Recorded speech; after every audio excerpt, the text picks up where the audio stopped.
and they were doing it in shoe wear like Heads and Converse. They didn't have the kind of shoes they have today that protect you from injuries, the type of cushions, and these guys had to jump and run the same way.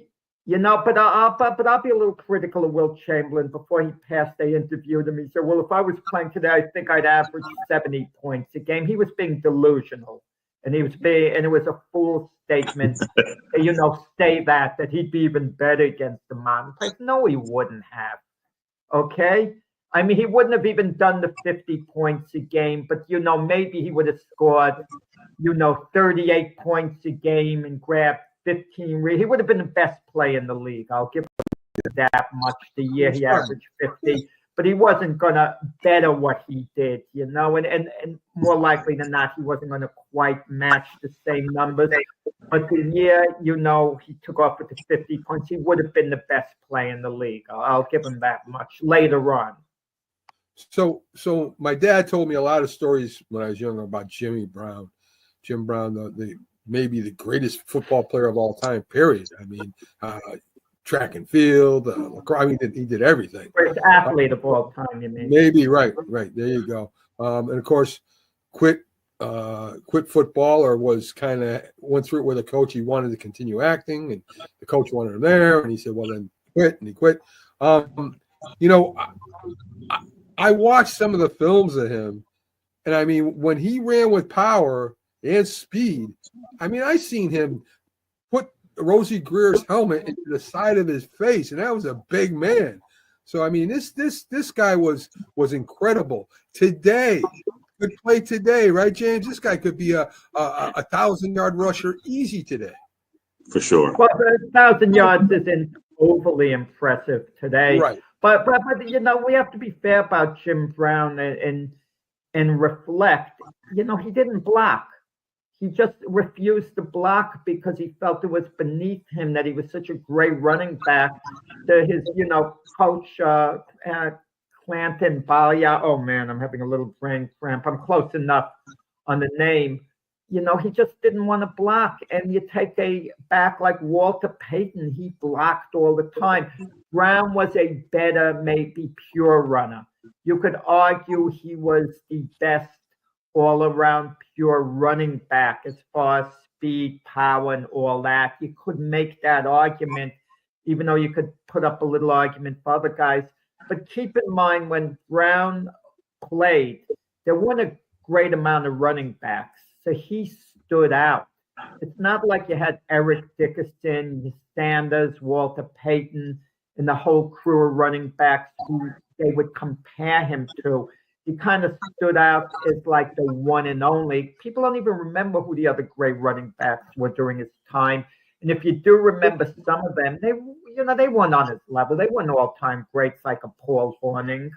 So Brown kind of stood out, and then he became a public advocate. He was a great athlete, arguably a better lacrosse player, at least as good as in football. And then he thought he would be a great boxer, and he was buddies with Muhammad Ali. And you're so off base, these athletes who have them put on the gloves and they think they're going to be a great boxer. They're so delusional. It would be like Muhammad Ali thinking he could be a great point guard in the NBA. But Jim Brown was buddies with Muhammad Ali, and they were going for a walk one day, and Brown was saying the way he thought he could do this, he could be champ too. And Ali got tired of the talk. And right there in the park, he said, "Jim, try to hit me as hard as you can." And he dared him, and he just dropped his hands, Ali, and Jim Brown threw every punch he could and missed every one clearly. And it was fatigued, and then Brown said, "You're right, it's not for me." And the last guy we got up there is Gordie Howe. Some people don't recognize him because it's hockey. Gordie Howe, to me, I mean, you got a couple that have broken his records, but I think he's the greatest hockey player of all time overall. Because he wasn't just a scorer, he was an enforcer. I mean, you didn't mess with their guys. And before LeBron James had his son, he played with his two sons. That's how old and how long Gordie Howe played in hockey. And the guy was tremendous. And if you do like hockey, he was on the Whalers. That's how I kind of saw him or knew about him more than I than I did Well, originally. he's known as the Detroit Red Wing. Red Wing. That's where he was big with. But when his sons came out later in his career, he ended up playing, and it was still good. Was still scoring goals. And I mean, mess with his son, you would knock your teeth out. I mean, this guy was an animal, but a great, to me, the greatest overall hockey player there was, Jack. Yeah, you can make that argument. I mean, Wayne Gretzky's the consensus number one. Some people feel for a short window at peak value, it could be Bobby Orr, and maybe a couple of others come into the discussion. But he certainly had the longevity, Gordie Howe. And you're right, he was an enforcer. I mean, no one was tougher than Gordie Howe. I did see when I was a kid one legendary hockey player play, the Golden Jet, Bobby Hall. He was known for having a slap shot that was, going X amount of miles. They said 50, 60 miles per hour. They didn't know then. It was so funny. They didn't have radar guns at the time. And they had Whitey Ford, the Yankee pitcher. They had him in a commercial. And the thing was, if you eat your oatmeal, you can throw a fastball 60 miles per hour. And that sounded like impressive, 60 miles per hour. Now that's just warming the arm up and loosening it up for the pitchers. But because there weren't radar guns at the time, people said, oh man, 60 miles per hour. It's like they pick it out of a hat. Yes. And just the thought process. I hate saying this, unbalanced. People are compassionate, but they're not that smart. They'll just go along with the flow in anything, and it catches on like wildfire. Like that case with the Duke lacrosse players. Right. All of a sudden, because they were made out to be rich kids, this and that, they were automatically guilty in the minds of public opinion without anyone hearing anything, and it's caught on like wildfire. But the point is the same thing with the 100 pitch count. It catches on like wildfire. That managers use that. Oh, once you get up to 100 pitches, that's it. That's your limit. And they said it. And I'm reading a book now on Tom Seaver when he got his 100th win. And he was up to something like 147 pitches, 2 outs in the 9th inning. Yankee Stadium. He's up with the White Sox going for his 300th win. The pitching coach came out, and Carlton Fisk, Seaver's catcher, told the pitching coach, you get out of here. And then he told Seaver, you're not going out of this game. Understand? You got enough left for one more batter here. I don't want to hear it. You're finishing this job. And he was up close to 150 pitches. Yeah. But in this day and age, Seaver would have been taken out after 92 pitches. He would have been taken out, 3-4 innings beforehand or whatever. Yeah. It's just like a mindset. Follow the leader. Follow the leader. Someone puts something out there, and people are going to follow it no matter what without stopping and fully analyzing, what they're doing. So let's get to the memory part of the show here. I know James has a special teams guy that was drafted in the first round, first time ever. James, who do you got? Yeah, Mac. Look, we're talking about Ray Guy, the first and only punter to make the NFL Hall of Fame. Look, I like to talk about, or I like to think about players that play multiple sports. Back when, like in high school or college, we're talking about like when we talk about NFL, we're talking about running backs, DBs, wide receivers. A lot of these guys play different positions, but nobody talks about a punter that played multiple positions. That ultimately punting became their thing. As in Ray Guy. Ray Guy in high school was a four-sport star, but he played quarterback, he played safety, linebacker, and tailback, and he punted. In high school, he was so gifted and talented. Not saying his team wasn't talented, but he led his team to 2 Class A championships in 67 and 68, respectively. But he averaged 49.7 yards a punt in 68. He scored, in 68, in 68, after they won the championship, the basketball coach came and asked him, he saw how talented he was, came and asked him because he heard he could play basketball as well. He had not practiced with him, but he came and played basketball, and he scored 39 points that first game with no practice. So just tell you what kind of athlete he was. He also pitched baseball as well. He was a gifted pitcher. He pitched a 15-inning scoreless game in Thompson High School in the state semifinals in '69. He was so good that the Cincinnati Reds were looking at him and watched him, and they drafted him in the 14th round that year, and he declined to go because he wanted to play football. He also ran track. He was a triple jump guy, and he also was a discus thrower. And with that said, man, look, he was so good in football. But he wasn't highly recruited. He was really good. I don't know, maybe Thompson, Georgia. We're talking about this is the area where it's right near Augusta, so where the Masters is. The biggest thing come out of Augusta is the golf game. So nobody was really watching football down there. And Charles Hamp Cook, an assistant coach and recruiter out of University of Southern Mississippi, was going to Georgia. He was going to Valdosta, which is more southwest Georgia versus east, which is where Thompson is. And someone said, while you're here, why don't you go check this kid out in Thompson? And he's really talented. And so he went, saw this kid play, saw him punt, and he offered him a scholarship. He offered him a scholarship to the University of Southern Miss, and that's where he went. And that said, right out the gate, he played punter and he played defensive back because he played multiple sports. So this kid was so good. He was punting. He was averaging about 40. Let me see, his freshman year, he averaged about 45.3 yards per punt. His junior year, 42.9. And his longest was 43 yards. But he also played DB there, too. He played DB, and he collected about 18 interceptions, and eight of them was in his junior year.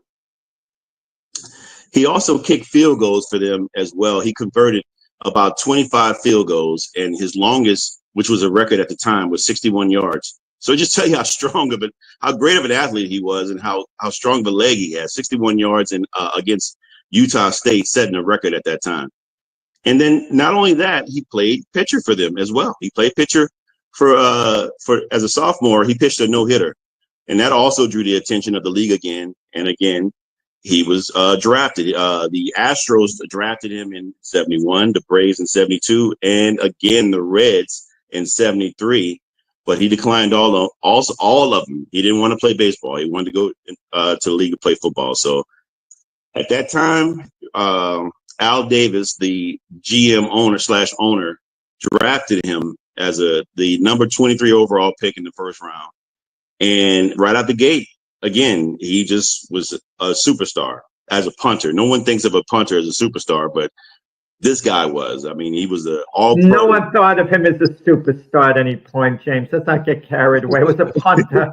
The greatest punters or kickers, no one thinks of them as superstars. Of course not. But these guys do get to go to the Pro Bowl, and they do get to be selected as All-Pro. And he was a 7-time All-Pro. So we're right. You're right. The greater positions are quarterbacks, running backs, and DBs and wide receivers. But that's the ones that are more noticeable. For those who love the intricacies of the game, this is your guy, because this is a guy that kicked he kicked 210 times. He kicked the ball within the 20. And if people don't know how significant that is, that's very significant. Because it changes the game. It really changes the trajectory of the game. If you have a good defense, and even if you have a bend but don't break defense, it's a long way to go, 80 yards or more, to try to score a touchdown. So for somebody like that, to keep the ball away and to have a high hang time, he was so good at his hang time that he was accused of putting helium in the football by Bum Phillips with the Houston Oilers, because obviously they had a guy like White Shoes Johnson that couldn't get the ball, because he said the ball was just so high he wouldn't dare try, because the coverage team would already be down there by the time the ball come down. So they actually had the ball tested for helium. They took it to like Rice University, and it wasn't, of course. But let me give you an anecdote. One example of how good he was. It was in the Super Bowl 18. Obviously, he won he's a 3-time Super Bowl champion, but the one in 18, is when they played the champions, the returning champions, the Washington Redskins. He punted to them 7 times. 5 times he held them within 20 yards, and he averaged about 42.7 yards per punt. And that really controlled the game. Again, not saying that Marcus Allen wasn't the MVP. Marcus Allen was the MVP, but to me, also that's an important part of the game, because if you have poor punt play, you give them somebody great field position and giving them better opportunity to get down and get to the end zone or score a field goal. But they won that game 38-9. And that said, look, this guy, again, an all-time great as a punter. He was a 3-time Super Bowl champion, but due to bankruptcy. Wait. 3 times? I think it's 2 times. It's 3. You short 3 times. It's 3. With what team? Let me give you the numbers. He played with them the same team. He played with The Oakland. Raiders, his whole career. Oakland didn't win 3 championships, and he was with them. That's not correct. Well, let me see the numbers, and you can look it up. The championship. No, they won 2 championships, I think, when he was their punter. I don't think they won 3. You mentioned it twice, 3, so I couldn't let it go. So 11, 15, and 18. Those are the Super Bowls that they said they won. Okay, so maybe I stand to be corrected there. Okay. So with that said, because he played with them for 14 seasons, he played with them probably at the right time. I stand to be corrected. They beat the Redskins. I know they beat the Eagles, right? I don't know the other team they beat. The Vikings. They beat the Eagles or the Redskins and the Vikings. Yeah. Okay, I said I was wrong. One criticism, though, with Ray Guy, okay, he had a powerful leg. He was a great punter. But the one criticism of him reminded me of the criticism we were talking about Wilt Chamberlain before. When Chamberlain would block a shot, he would swat the ball out of bounds, meaning the team that had the ball against them would maintain possession. They would just take it out of bounds and start all over. Ray Guy would, whenever he had a chance to pin the team really deep in their own territory, he was a boomer. He just would boom the ball into the end zone and they'd take it out in the 20 rather than try to get it inside the 10, inside the 5-yard line. He didn't pull any punches, in other words. Every kick seemed to be like an all-out kick. Kick it as far as he can, as long as he can, which that's the idea. If you can't reach the other team's end zone, you want to kick it as far as you can. And you gave a good example with Billy White, Shoes Johnson. But he would kick it into the end zone when he didn't really have to, when he could like pin a team, deep in their own territory. And that was the kind of the one criticism of him a little bit. Well, I mean, yeah, I get what you're saying. I mean, but 1,000 punts, 44,000 yards, average 42 yards a punt. He net 33.8. 77 was his longest punt. I mean, and again, he pinned them teams inside the 20, 210 times. It's still impressive. So, and when we think of punters, who else do we think about outside of Ray Guy? There's so few guys who we remember. We forget about these punters, when the season ends, so on. I mean, it's hard to remember their names once they move on, unless it's a truly great punter. And how many of them are revered as great punters? And also, James Mack, where these guys are drafted. Ray Guy was drafted highly, and the mindset even today, if there's a great punter out there, maybe they'll take him in the 3rd round, like a field goal kicker. But the Raiders also did take a field goal kicker, Steve Janikowski, in the 1st round. So they have a history of having that respect for the kicking game. But usually teams think, well, punters, they're not position players. We'll get one of them in the middle of the draft if he's available. And they don't want to waste a premium draft pick on a kicker. But the Raiders did it with Ray Guy, and look at the way it paid off for the Raiders. Taking Ray Guy early. And Janikowski, too. Janikowski turned into a great kicker, yeah. So, a strong leg. But look. So Jack's got Jack's got Joe Namath. Well, We'll James push is you on. finishing up. You got to finish up, All James. right, finish up, James. Go ahead. Yes. All right. Look, he had a streak of 619 consecutive punts without a block, and he has a record in the NFL where for the postseason 111 punts. But look, he had to pawn off all. He was bankrupt. He had to pawn. I mean, he sold all three of his Super Bowl rings. So he had a little bit of problems later on in life. Yeah, he sold all three. But again, this is a guy that who lives to have an award named after you. Most people have awards named after him posthumously, but in 2000, the Ray Guy Award for the best, there's a prestigious award for the best puncher in college. So he ended up getting that in 2000, and he passed in 2002. But I got a question. Should kickers, punchers, returners, special teamers be in the Hall of Fame? And if so, is it first ballot versus other players? Well, what kind of question is that? They're football players. Of course they should be eligible. No. I mean, but they don't get selected as much as other players. Well, of course not. So my thing is right, exactly. So should they be selected more so you've got to judge what the percentage of what they did for the team at their time compared to other ones. I mean, there are kickoff returners, kickers, punters in the Hall of Fame right now. Of course, there's not as much because they don't. I'm not saying they don't contribute, but they're not, kicking, 100 points. They're not like Mark Mosley, who led the league in scoring in 1980, whatever. You know what I mean? They're there as a complimentary piece. So, but if they are outstanding, they get in the Hall of Fame. They definitely do. I'm not talking about Ray Guy. I don't know what he averaged per punt compared to the guys today, but I would think it's comparable. Okay, if not greater, I would think. But the one area of the NFL where the players have improved dramatically, and it's not even close, is the field goal kickers. The field goal kickers of the past, they don't compare to these guys today for the most part. And you even take the best, they don't even come close. It's a joke. Jack, the guys today, I can get an average NFL kicker today. There's a reason. Better than the best kickers. There's a reason. There's a reason today that it's different. All right.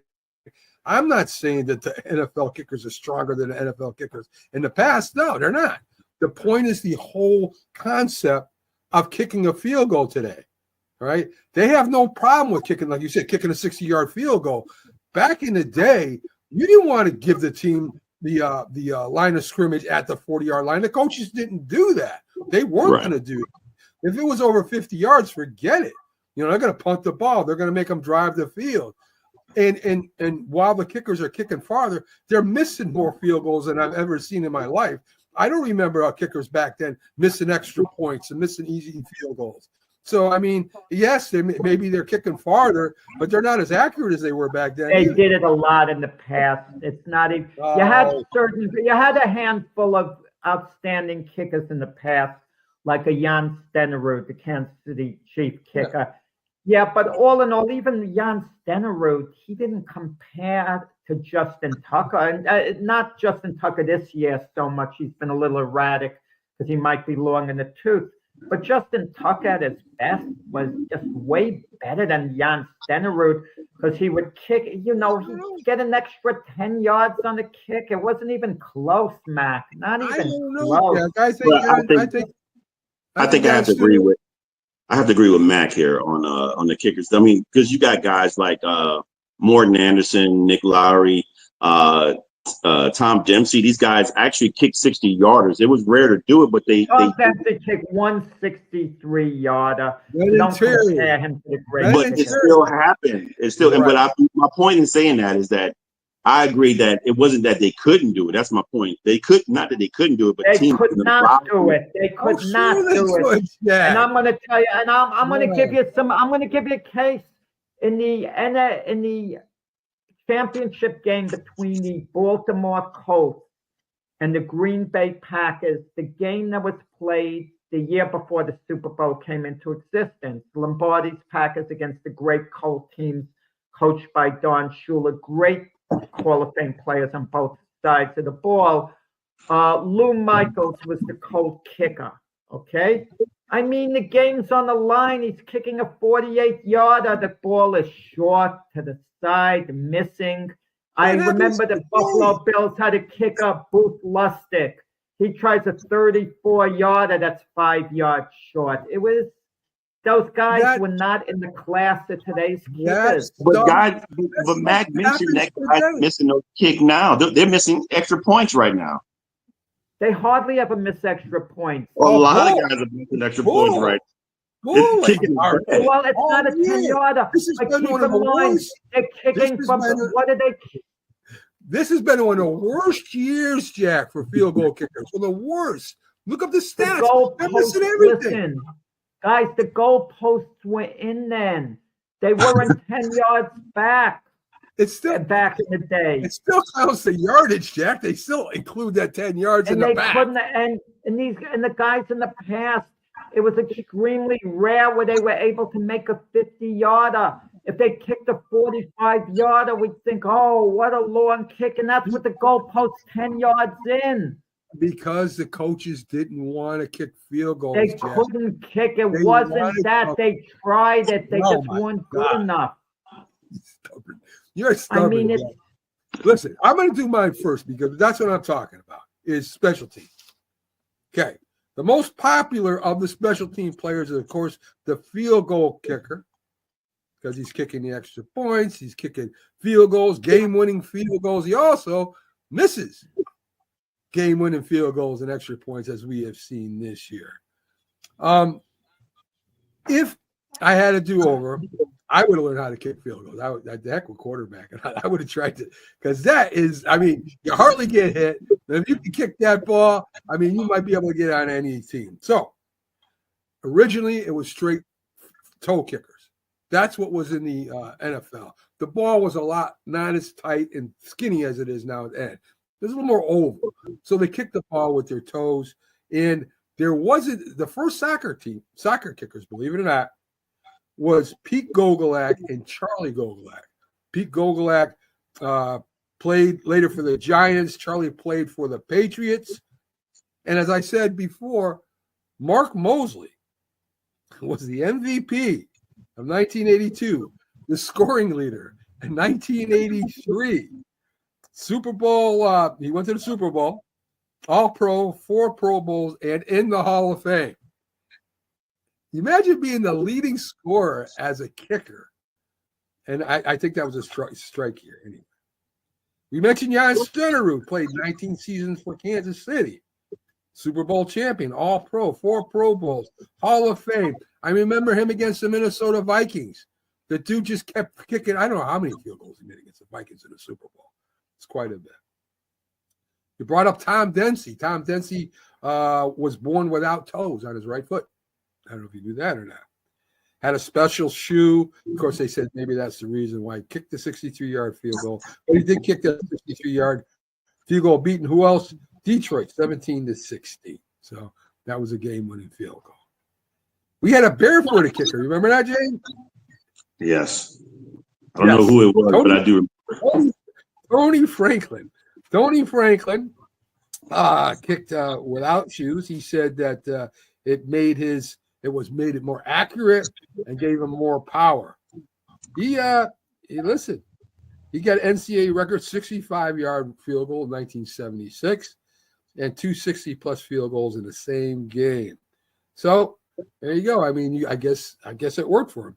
We can't forget about the Raiders' former quarterback that turned kicker and was the oldest player in football, and how he kept it alive by kicking field goals and all. Of course, he came in and played quarterback once in a while.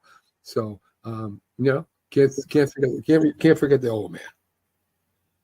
The punter. You're talking about George Blanda. Yes, sir. Yes, sir. I was waiting for James. Yeah. James was really good. Yeah, he was in his 40s. Yeah, he was a national phenomenon for that little while because he was an older guy in his 40s and he would play a little bit backup quarterback, make some kicks. I mean, he once made a monster kick during his era, an absolute monster kick, a 48-yarder. And, to tie a game up with against the Chiefs. That was something to that kick. It was a big kick because what had happened, the Chiefs were playing the Raiders late in the season, and it was a very big game. And Lenny Dawson, the chief quarterback, I'm sorry to cut in, Mac, but it's a good story. He ran a bootleg to get the first down, and the game would have been over. The Raiders couldn't stop the clock. So Ben Davidson, the Raider defensive end, was trailing the play. So when Dawson hit the deck, and that ended the game, Davidson, a dirty player, did a forward roll on Dawson's back. So trailing the play was the chief receiver, Otis Taylor. He starts beating on Davidson. So there are two flags, one for Davidson's forward roll on Dawson's back and the other for Taylor for instigating the fight. It's called offsetting penalties. They had to do the play over again. The Chiefs don't get a first down. The Raiders get the ball back, and they get in position for Blandon to kick the 48-yarder. The NFL changed the rule after that game. Yeah. But wow, it shows you what Davidson did, that crime pays. That's what you could have said. Crime pays in the NFL. Well, the punter, of course, is the punter, during Ray Guy, Roby, Sean Landetta, some of the well-known punters out there were huge. I mean, field position. They played field position way back then, right? Field position was more important back then, Mac. Yes. It's always important. It's important today. I don't mean to minimize it today. It's still important, but it was even more important back then because I think it was more of a running game, the offenses, than it is today. So that made field position extra important. Now teams could kind of, especially great quarterbacks, they can get the yards back quickly, like a Mahomes, a Josh Allen, Lamar Jackson, and a number of other guys. They can quickly regain field position, but back then it was super important. Definitely. I mean, I remember I was talking to Emerson Walls with the Giants on the show, and he said, in 1990, the 89-90 season, that was their game plan. Drive the ball down the field a little bit, punt it to them, stop them, make them punt it back to us, get better field goal position, kick a field goal. That was basically the Giants of 89. Not that they didn't throw for touchdowns, but that was their basic principle there to win.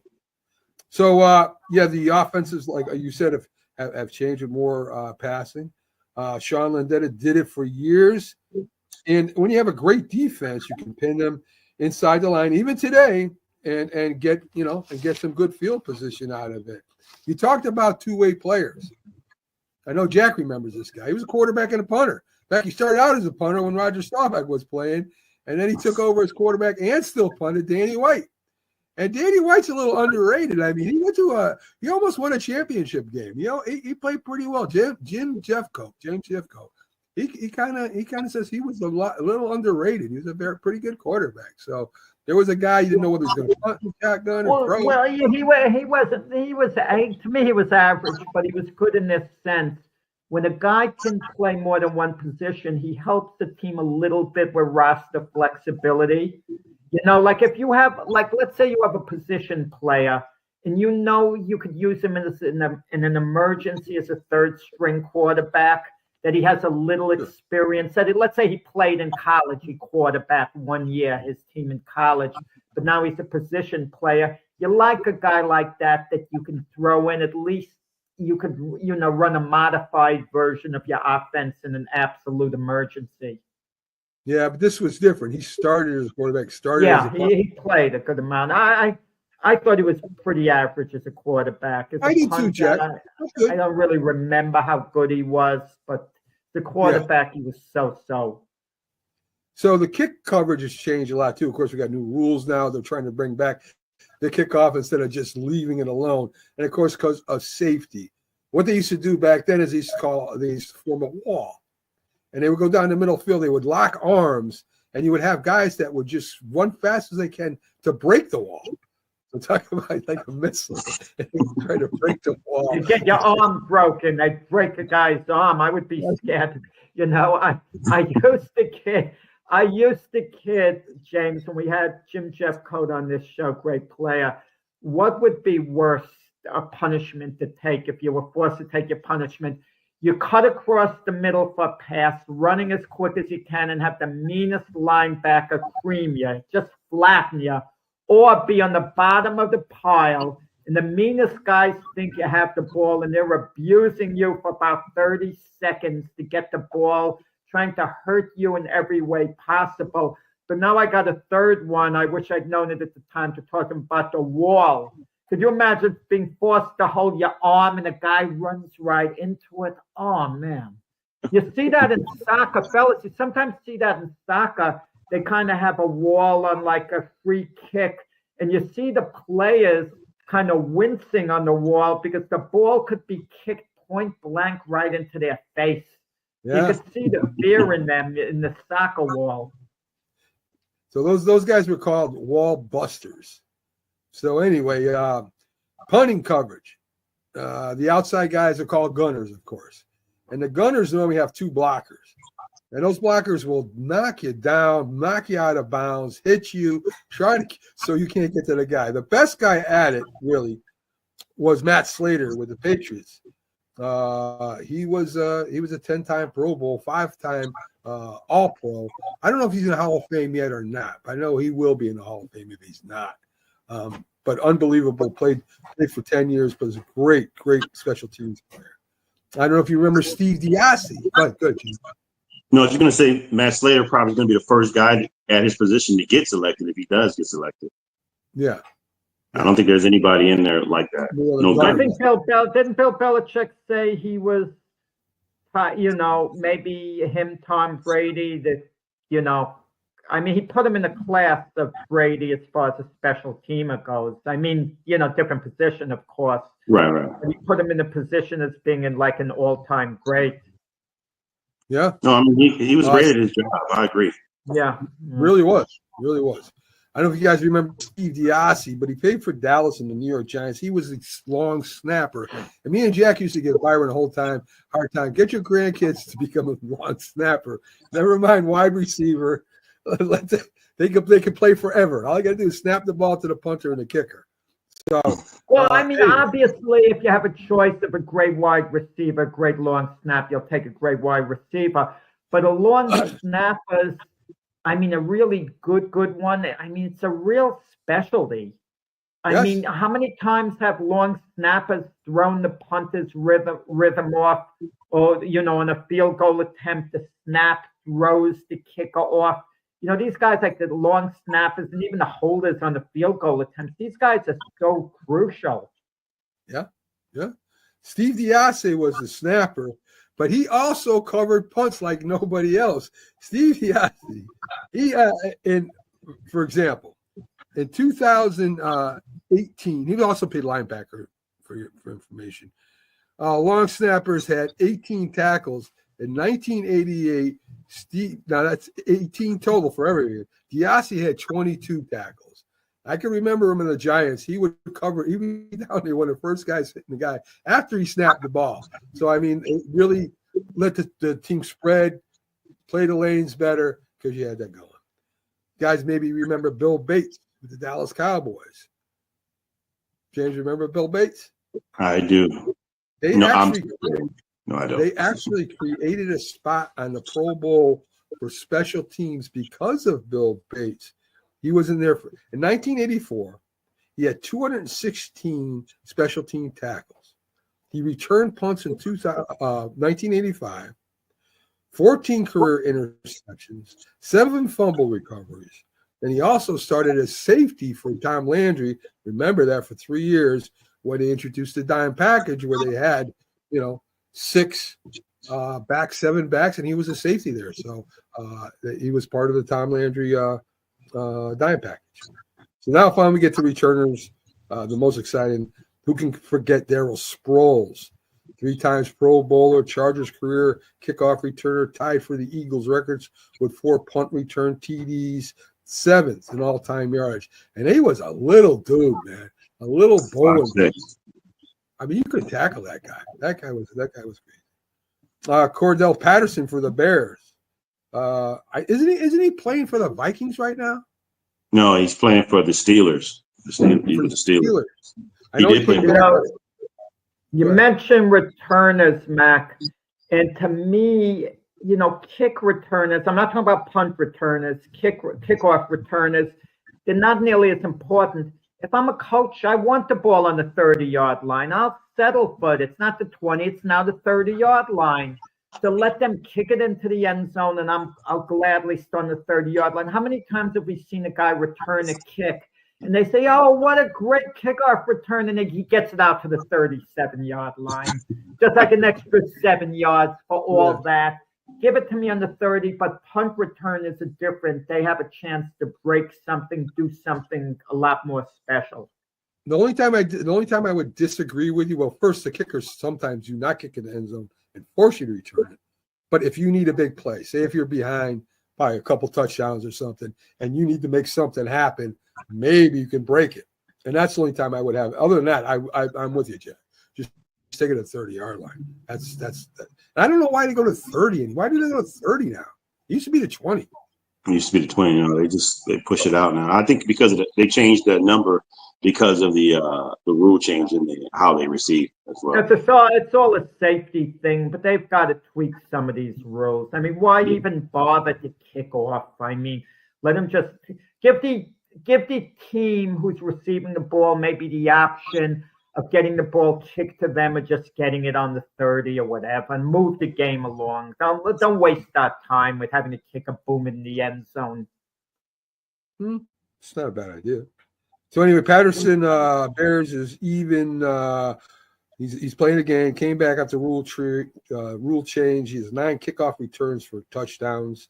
Eric Metcalf, I think he's Terry's son. Third-time All-Pro, led the league in kickoff returns, led the league in punt returns 4 different times, top 10. Son of Terry Metcalf, like father, like son. So I mean, he was an incredible special teams player. We got to talk about prime time too, right? Of course, Deion Sanders, bread and butter, 6 punt returns for touchdowns, 3 kickoff returns for touchdowns. And the last guy I'm going to talk about is Billy White Shoe Johnson, because I loved his dance at the end. I mean, he was an incredible kickoff returner. He was a 3-time Pro Bowl. He was in the 70s All-Decade team, 100th anniversary team. He ended up getting punt return yards of 3,317, kickoff returns 2,941, 8 touchdowns, and of course, he also played wide receiver for the Oilers. So those are the special team players. How do you miss Brian Mitchell? How do you miss Brian Mitchell? What do you want? I could have done James, I could have started in 1930. Every single one. He's got the record for the most yards ever. He probably should be in the Hall of Fame if you're going to put a guy like Devin Hester in. But I mean, that's just my take. Yeah. So, well, the thing is, certain players who played before the Super Bowl era, I don't want to say time has forgotten them, but in a certain sense, some of them are crossed over. They played before the Super Bowl era. Mac had mentioned Sean Landeta before. He came from the USFL, the Philadelphia Stars, and it's easy to forget all the great players in that league. I used to go to their games. I saw Landeta play in Philadelphia. I went to a couple of games, and I went to Giant Stadium to see the USFL games. Jim Kelly, Steve Young, Herschel Walker, Sean Landeta, Reggie Williams, et cetera. I mean, it was like a phenomenal league. When you think of it, and it's hard to have a competing league because the NFL is a winter league, and come spring, baseball begins. I don't think there's the intensity of people wanting to go to the games the same way, perhaps, because once you've had the Super Bowl done, and then you have to crank it up again immediately after. And there's only so much sports we could take, let's be honest about it. If you like a lot of sports, it kind of wears you out because you start paying attention to the NBA and the tennis and the this and the that and golf. It just gets to you after a while. And that's why I guess the USFL didn't make it with all the great players. But the NFL, it seems like they want to expand their time frame. The NFL is basically what, guys? Like a 6-month league, September, October, November, December, January, February. I guess it holds our attention for the most part for 6 months or close to that, not counting the draft. I could see the day where the NFL wants to stretch it a couple of more months, make it an 8-month thing, and it's, to me, it's a little, I don't know, is it getting to be a little too much now, but I'm not as focused on a lot of these late season NFL games like I was in the past. I think you're getting it too much, and they're putting it on too many networks that throw me. Today there's 3 games. And the regular season, the regular season, I think, Jack, is kind of getting washed down a little bit, right? You're not seeing as many good games as you used to in the past, right? I mean, you had to wait the playoffs, and even the playoffs. How many blowouts were last year? I mean, I think maybe the players are tired. I think maybe a lot of players are hurt, and I don't think you're getting the best that you used to get. When the Steelers are playing the Cowboys for a Super Bowl, I don't think you're getting that anymore. And you saw what happened to the Cowboys. You saw what happened to the Eagles last year. They should have beat those other 2 teams. On paper, they should have beat them. Well, the Eagles faltered at the end of the season for whatever reason. I think the Super Bowl, you get to regroup because you have a 2-week period where you have to time off. So the teams kind of get a chance to regroup. But I'm just saying, as a fan, like, a couple of days ago, there were 2 games on Netflix. I had problems with the games. I put on the Steelers-Chiefs game, and then I shut it off a little bit because I had to do something. I came back and I put Netflix back on. It wouldn't let me see the game as it was happening live. It would only let me see the game from the point I turned it off. So now I'm 15 minutes behind the actual game, and I'm trying every way to get it live, and I can't get it live because the streaming service is a screw up. And then I have to go out somewhere, and I can't get the second game, Baltimore against Houston. They're keeping me on the Steelers-Chiefs game that maybe ended an hour ago. They're keeping me on the second quarter. It was so dumb, And today, there are 3 games on the NFL Network. Okay, and I have I don't have the NFL Network where I am. I have it at my other place, but not, New York, not here. I'm in Florida. And it's just, I don't want to order it and then have to cancel, go through that whole thing. And all 3 games on that. So how do you get it? I might be able to get it on my app, but just the idea that I have to maneuver, make deals, and figure things out. And then some people aren't tech savvy, so they have a hard time. Even my buddy Frank Laterzo, I do the show with Glove Fist. He sometimes tries to go to pay-per-view kind of to get a big fight from the streaming service, and he can't get it. They're giving him a hard time. And it even happened to me a couple of years ago in Miami. I attended a game, the World Baseball Classic. I decided I want to see a game live. I go to the stadium in Miami. I'm in line to get my ticket. Now, there are tons of empty seats, so I'll get a ticket very easily. They're stopping me online, and they're telling me I have to go through the app. And I'm saying the box office is right here. Let me walk up to it and get my darn ticket.